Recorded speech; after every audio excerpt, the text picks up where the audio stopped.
Hey guys, today we are going to be making copycat Little Debbie zebra cakes, and look at these. These are a little bigger than normal, but that's better, right?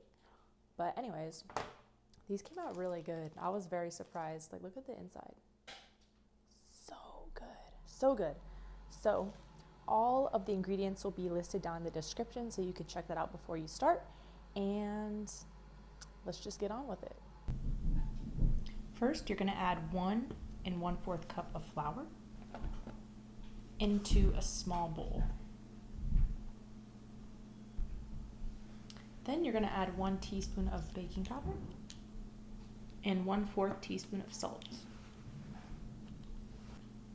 You're going to whisk that together and then set this aside.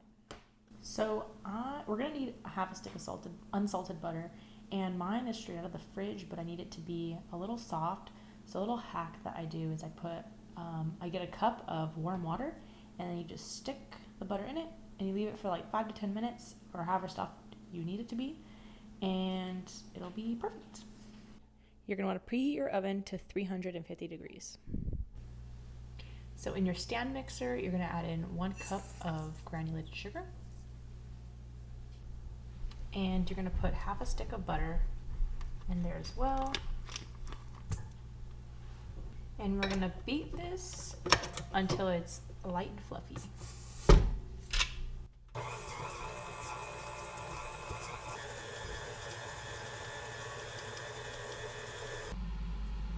I'm going to just scrape the bottom like halfway through beating these together, just so that it gets everything. Because I know with these stand mixers, it doesn't reach all the way to the bottom.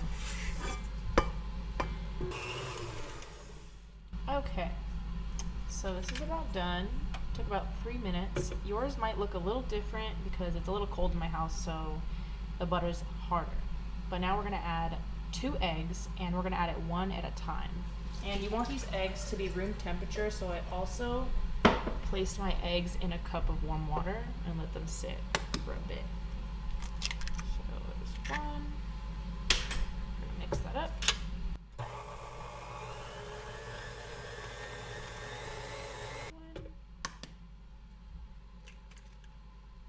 Oh, and then also we can add the vanilla extract. Maybe 2.5 teaspoons of vanilla.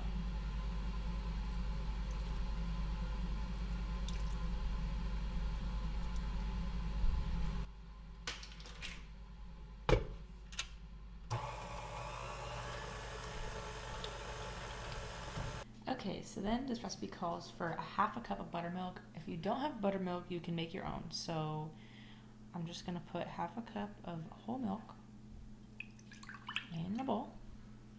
And to make buttermilk, it's usually 1 cup of milk to 2 tablespoons of, I think you could use either lemon juice or vinegar, like white vinegar.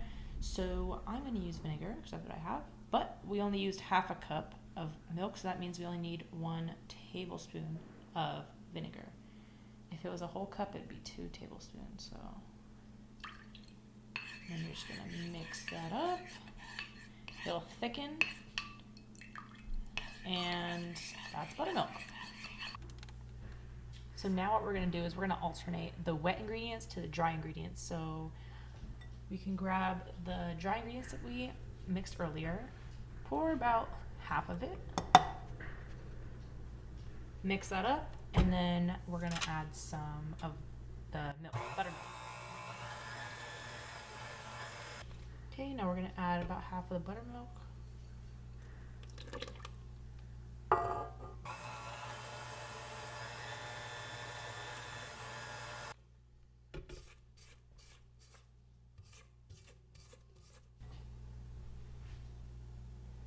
I'm gonna add the rest of the dry. The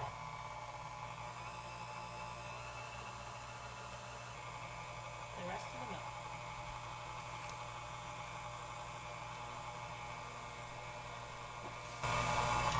Just 1 more scrape.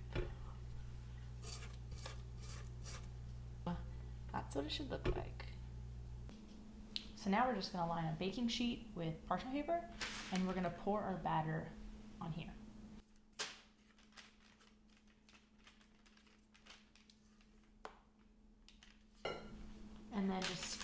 evenly.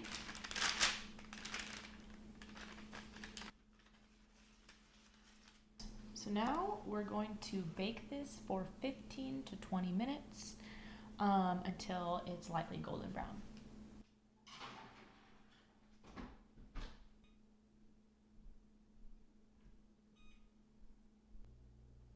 Okay, so I baked this for 20 minutes total. I just waited till I could see the brown around the edges, and then I make sure to touch it to make sure it springs back so I know it's done. And you're gonna let it cool in the pan for 10 minutes, and after that you're going to put it in the fridge to cool for 20 minutes. Now as our cake is cooling, we're gonna start on the filling, and we're going to use marshmallow fluff.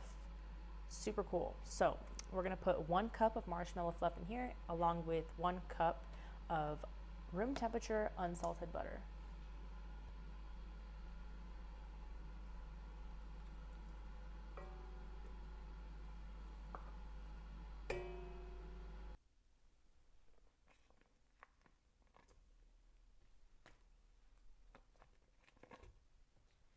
Now we're going to use the paddle attachment, and we are going to mix this up until there's no more chunks of butter.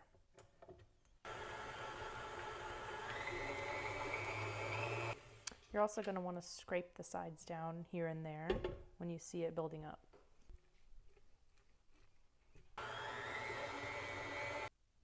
Now we're going to be adding in 3 cups of powdered sugar, 1 cup at a time.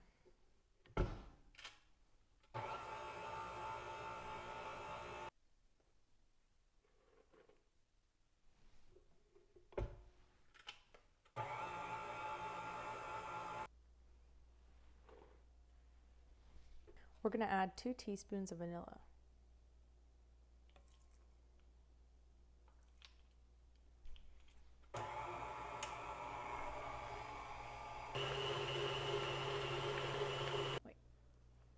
Now the frosting is done, or the filling, and we're just going to set this aside until we need to use it. All right, so we take the cake out of the fridge, and now we're going to cut them into hexagons. So this would be a lot easier if you have a hexagon mold or a cookie cutter, but I do not. So I cut out a shape, hexagon shape, and I'm literally just going to cut around it.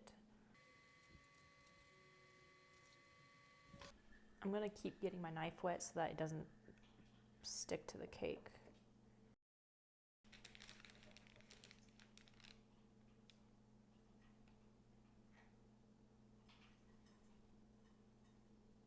All right, there's the first one. They will probably get cleaner as I go and practice, but yeah.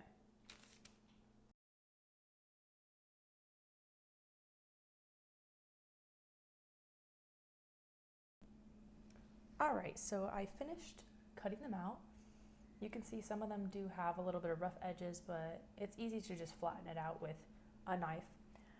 But now we are going to take the frosting and put it in a piping bag so that we can pipe out the frosting all in between each hexagon.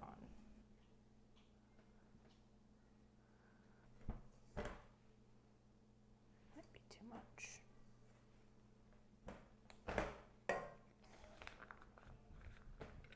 All right, so now I'm just going to pipe these on.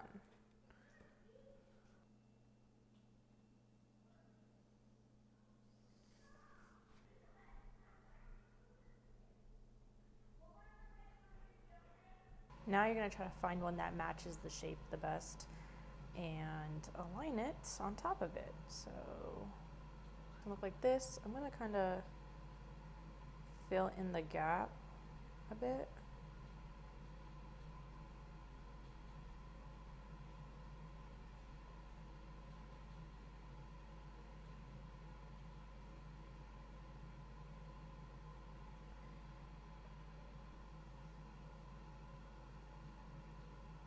Just try to make it as flat as possible so that when we coat them in chocolate, it's smooth. All right, here's the finished product after frosting them, and they look pretty good. One thing I do want to let you know about, so you could tell this is the top of the cake, this layer, but on the bottom, I forgot to flip it over because this was the bottom of the cake and it's more rough. So what you want to do is you want to flip this over so that it looks like this. So when you dip it in the chocolate, it's going to be super smooth. So at least it's on the bottom and you can't see it, but you're going to place these in the freezer for 1 hour until they are frozen, so it'll be easier to dip them in the chocolate. Now we are going to be dipping the cakes into melted chocolate, so you could just get this. It says almond bark. This is just vanilla flavored candy coating. So I'm going to melt this into the bowl, or I'm going to put this in the bowl and put about 2 tablespoons of coconut oil, and then I'm going to put it in the microwave in 30-second intervals to melt it, and I will stir it in between each interval.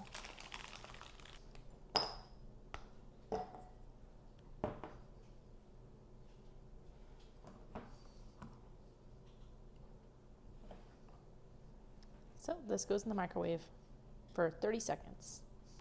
All right, here's the chocolate. You're gonna grab the frozen cake. You're gonna use 2 forks. You can kind of just cover it, take it out, let it drip off, and place it on parchment paper. I have some sitting over there. All right, this one next.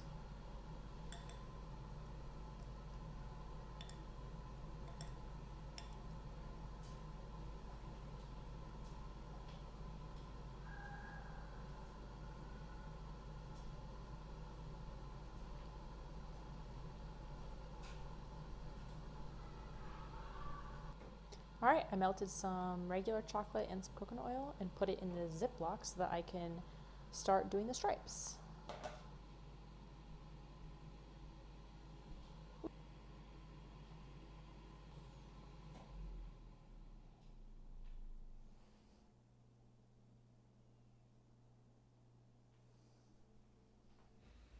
After you've decorated, that is the last step, and I hope you enjoyed this recipe. Please subscribe and keep an eye out for the next video for more homemade recipes. Bye!